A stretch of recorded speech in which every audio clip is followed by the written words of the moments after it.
Miren, buenos días a todos. Voy a aprovechar que tengo aquí el micrófono para compartir con ustedes de Hechos 7. Estamos en Hechos 7. Ahora que lo estén leyendo, uno de los beneficios de esta reunión en las mañanas es que podemos ir leyendo toda la Biblia, capítulo por capítulo. En la mañana tenemos muy poquito tiempo y resaltamos algunas de las cosas de los capítulos que vamos a estudiar, pero es importante que lo leamos antes para que entendamos mejor lo que está pasando.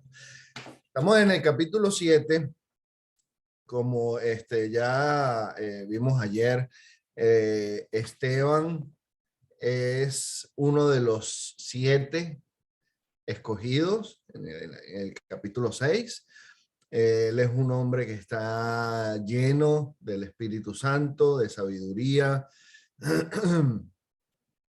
Y dice en el versículo 8 del capítulo 6 también que Esteban, hombre lleno de la gracia y del poder de Dios, hacía grandes prodigios y señales milagrosas entre el pueblo. Y eso es un reflejo entonces también de Jesús mismo, ¿verdad? De lo que hacía Jesús cuando estaba aquí con nosotros. Resulta que en el capítulo 7, Esteban tiene que defenderse. Esta es una de estos discursos de Hechos, no es el único, pero es el más largo. Este es uno de los discursos más largos entre Lucas y Hechos. Entonces sí es importante ver, notar las cosas que dice. Él se está defendiendo de las acusaciones que las empiezan. El capítulo 6 en el versículo 10 dice, como no podían hacer frente a la sabiduría ni al espíritu con que hablaba Esteban, instigaron entonces a unos hombres a decir unas cosas y unas acusaciones. Entonces, eso es lo que pasa en el capítulo 7.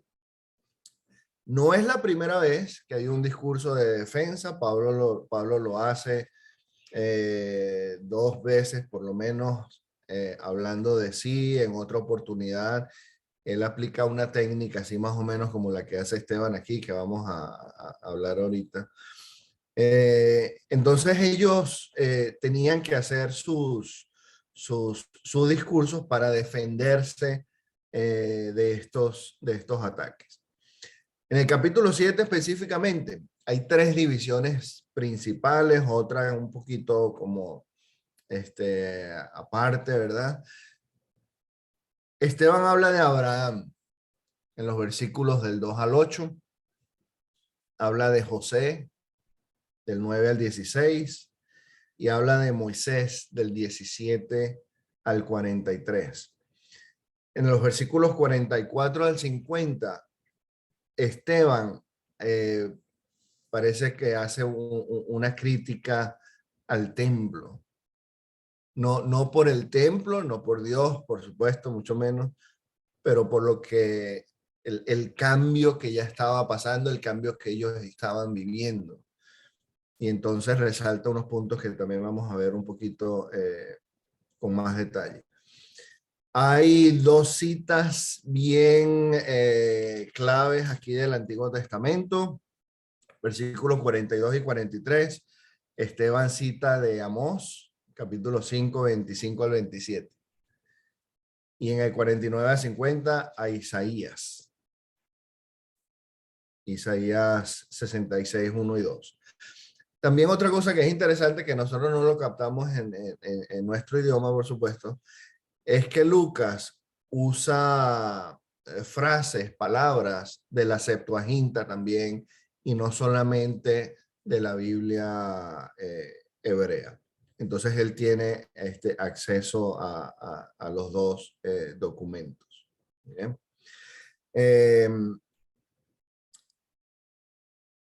Lucas está haciendo algo aquí que es muy, muy importante, muy interesante. Acuérdense que este libro es un libro de historia. Este libro cae en la categoría de los libros de historia de la Biblia, parecido a lo que leímos en Josué, por ejemplo, en el Antiguo Testamento. ¿Okay? Y En la historia está escribiendo la historia que está narrando Esteban. Entonces, lo que quiero que resaltemos hoy es que Esteban usa la historia del pueblo de Israel para hacer su defensa contra estos opositores que lo estaban atacando. Entonces, fíjense, en el capítulo 22, en el capítulo 24, en el capítulo 26, Pablo también se defiende. Pero entonces él usa su propia historia. En estos capítulos, cuando él se está defendiendo de ataques religiosos, teológicos, él usa su historia para defenderse. ¿Eh? También en el capítulo 13, él hace una defensa, pero aquí es donde aplica la misma dinámica que está haciendo Esteban. En vez de hablar de sí, él les cuenta la historia del pueblo de Israel. Esto también lo hizo el autor de Hebreos en el capítulo 11, cuando habla de la fe. Para hablar de algo tan importante como es la fe, también usó la historia del pueblo, de los hebreos. ¿Okay? Otra cosa que es bien interesante, en Gálatas, Pablo hace más o menos igual. En Gálatas es muy fascinante porque él empieza argumentando que el evangelio es de Dios. El evangelio no fue invento de hombres, sus credenciales de apóstol no fueron porque Pedro le dijo que él era apóstol, fue también de Dios. Y la enseñanza a los Gálatas tiene que ver con esto. Lo que él está haciendo, su trabajo, su vocación y su mensaje son divinos. Eso viene de parte de Dios. Pero inmediatamente, ya en el capítulo 1 de Gálatas, del 11 al final del capítulo 2, también habla de su historia. Él habla de su vida, de lo que Dios hizo con él, cómo lo llamó, para dónde fue, qué hizo, y yo, y vine para acá, y Dios conmigo. Entonces, lo que está pasando aquí en Hechos 7 es que Esteban está respondiendo porque él quiere poner, o sea, oponiendo a Dios como el protagonista de la historia del pueblo. Esteban no sale a discutir con ellos directamente sobre las acusaciones que le están haciendo, que son 3 también, por cierto, ¿no? La primera está en el capítulo 6, en el versículo 11, dice que lo estaban acusando de blasfemia contra Moisés y contra Dios. El versículo 13, ahí en el capítulo 6 también, dice, no deja de atacar el lugar santo y la ley. Y en el versículo 14, que Jesús, a quien Esteban predicaba, destruiría el lugar, que era el templo, ¿verdad? Y las tradiciones que dejó Moisés. Entonces, en vez de Esteban agarrar cada línea y defenderse y decirles, mire, esto no es así por esto y por esto y por esto, él les cuenta la historia del pueblo. Mire cómo dice aquí en el capítulo 7, entonces, el versículo 2. Él contestó, hermanos y padres, escúcheme. El Dios de la gloria se apareció a nuestro padre Abraham. Empieza primero, Dios es el protagonista y el antepasado más importante, el padre de la nación, que es Abraham. Entonces él empieza desde el comienzo, mero comienzo, diría ya el mexicano, ¿verdad? Y desarrolla entonces escogiendo pedazos importantes para él, para su discurso. Tampoco fue que echó el cuento así nomás y habló de toda la historia.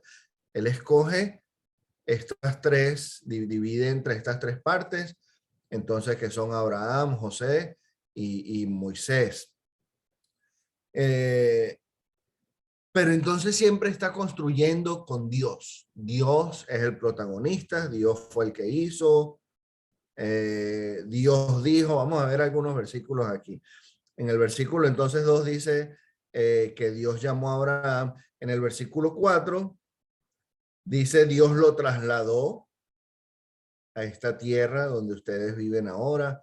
En el versículo 6 dice, Dios le dijo, esto es muy importante también. Hay varias veces que dice, Dios le dijo, así como Dios le habló a los antepasados, nos habla hoy también. Entonces, esta gente, lo que está haciendo Esteban, inspirado por el Espíritu Santo, ¿verdad? Lo que está haciendo Esteban es que los está poniendo ahí contra las cuerdas. Ellos no tienen salida.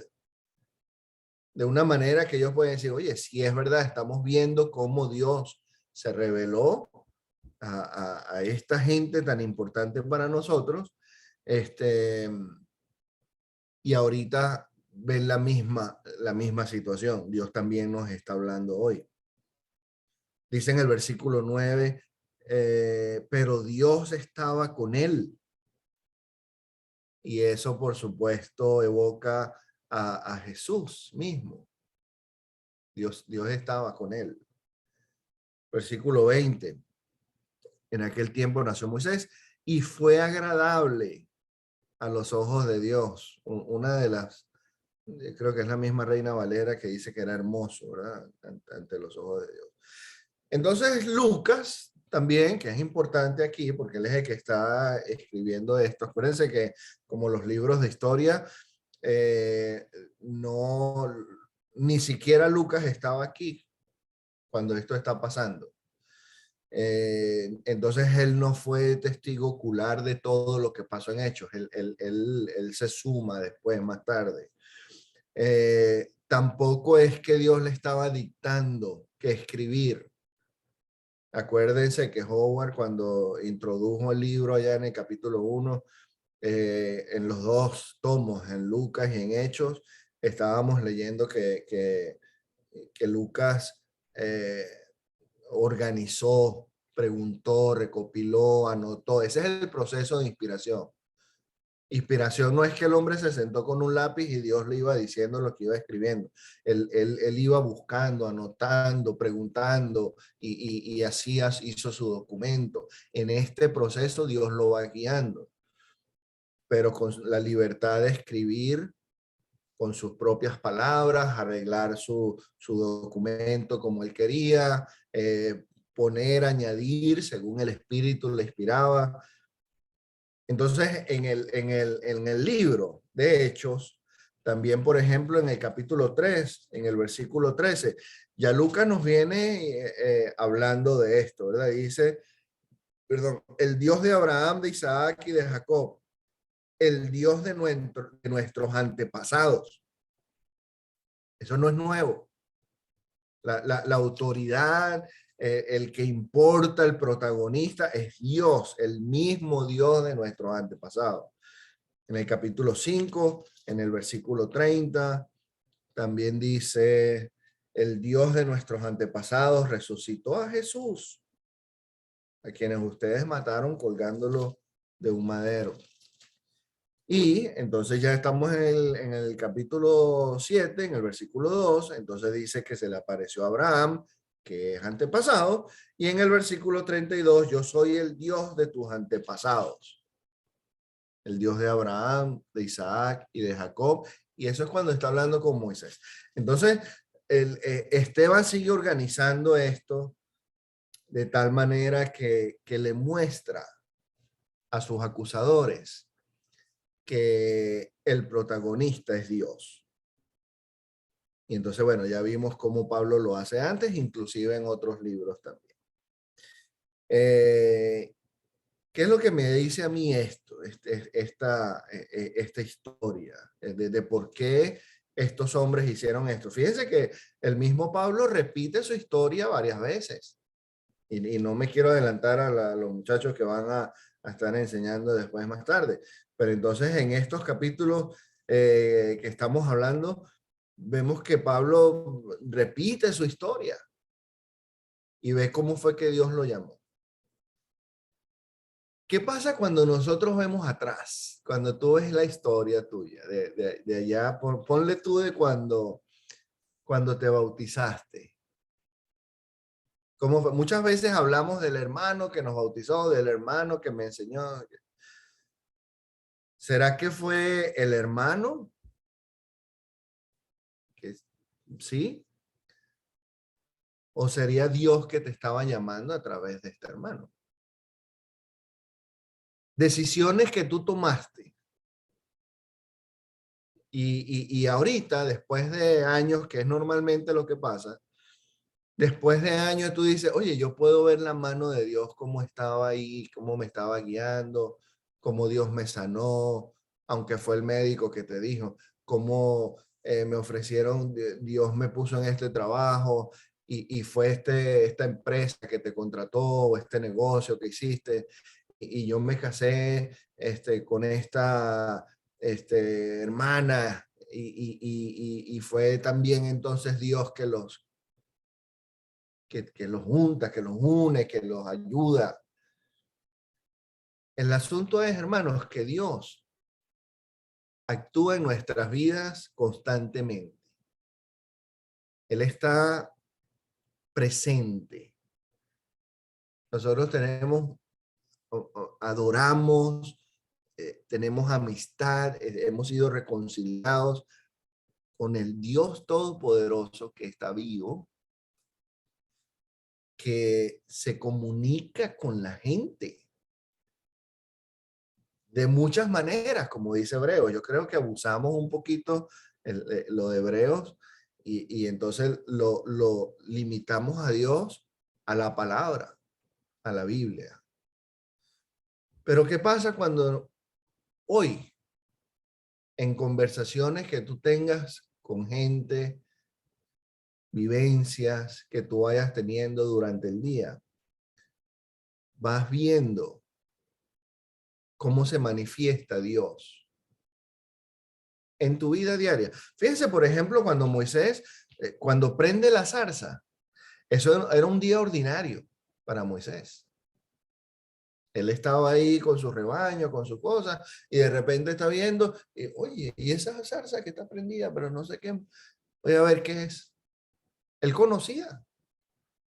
Entonces, de repente un día tú estás con los hermanos ahí y alguien dice algo que te toca el corazón. Estamos orando ahorita, mi hermano Luis está orando. Oye, ojalá que lo que vayamos a leer, que nos lo llevemos en el día. Bueno, puede ser algo que leemos, puede ser algo que él dijo en la oración. Puede ser una frase en la canción, pero me lo llevo porque es Dios quien me está animando, quien me está diciendo. Eh, el día en que Jesús fue crucificado, un viernes allá desde la mañana, al mediodía, acuérdense que Jerusalén estaba lleno de gente, había un gentío ahí. Y de repente se levantan tres cruces y la gente vería las cruces como, pobrecito, otros tres ladrones más que agarrar. Y ellos no se dieron cuenta de que el hecho más importante, la muestra de amor más grande de la humanidad en la historia, le estaba pasando frente a sus ojos. Miren, algunas veces a nosotros nos pasan cosas, nos dicen cosas, no sabemos quizás en el momento, sobre todo porque no tenemos esa, no estamos entonados en esa frecuencia espiritual. Y yo los invito hoy a que pasemos nuestro día en comunión con Dios, buscando su guía, atento a las cosas que nos están pasando, conversaciones con gente, hermanos, no hermanos, familia, que estemos buscando, vamos buscando las cosas espirituales, lo que Dios quiere. Este hombre que estaba aquí, lo estaban matando a piedra. Y resulta que el hombre dice en el versículo 56, veo el cielo abierto y al Hijo del Hombre de pie a la derecha de Dios. Así como él También dice al final, usa palabras de Jesús también. Señor, no le tomes en cuenta este pecado. Ellos no saben a la final lo que están haciendo. No dejemos que la vida nos vaya pasando sin esa parte importante del Espíritu Santo que vive en nosotros, de su guía. Vamos a estar pendientes de las cosas espirituales. Vamos a tener nuestros sentidos enfocados en nuestra comunión con Dios, en nuestra relación con Dios. Vamos a estar orando constantemente. Pasamos el día orando. Memorizamos las escrituras, leemos la palabra, nos reunimos con hermanos en la computadora o personalmente, pero estamos atentos a Dios, a su mensaje, cómo me afecta el corazón, cómo me cambia mi vida hoy. Y no tiene que ser un evento así de como una zarza, ni un torbellino, una brisita, nada de eso. Dios me puede estar animando, me puede estar exhortando a través de lo que hacemos aquí en las mañanas, en este devocional, o también durante el día, a cualquier hora, con cualquier persona. Entonces, más o menos, eso es lo que está pasando ahí. ¿Por qué usaron sus historias? Entonces, va a terminar rapidito. ¿Por qué usaron historias? Porque en la historia es que vemos cómo Dios se mueve. Las historias tuyas, tu historia es importante. Porque ahí es donde vemos que Dios es el protagonista. Entonces Esteban habla de la historia de Israel poniendo a Dios primero. Pablo habla de su misma historia, de sus experiencias personales y pone a Dios primero. Cuando tú hables de lo tuyo, pon a Dios. Fue algo que hiciste mal, que pecaste, que te equivocaste, que lo que sea. Tú pones a Dios también. Como Dios te sacó, como Dios te bendijo y usas eso para ayudar a otros a llegar también a los pies de Cristo. Vamos a orar. Padre, te damos muchísimas gracias por tu palabra, te damos gracias por la forma en que te revelas con nosotros, Padre. Te amamos mucho, te pedimos perdón, que tu gracia, tu misericordia siempre sean mayores que nuestra maldad. Te damos gracias por momentos como este en que podemos llegar a tus pies, eh, ver tu revelación, ver lo que tú quieres de nosotros. Gracias por nuestros hermanos que nos animan también.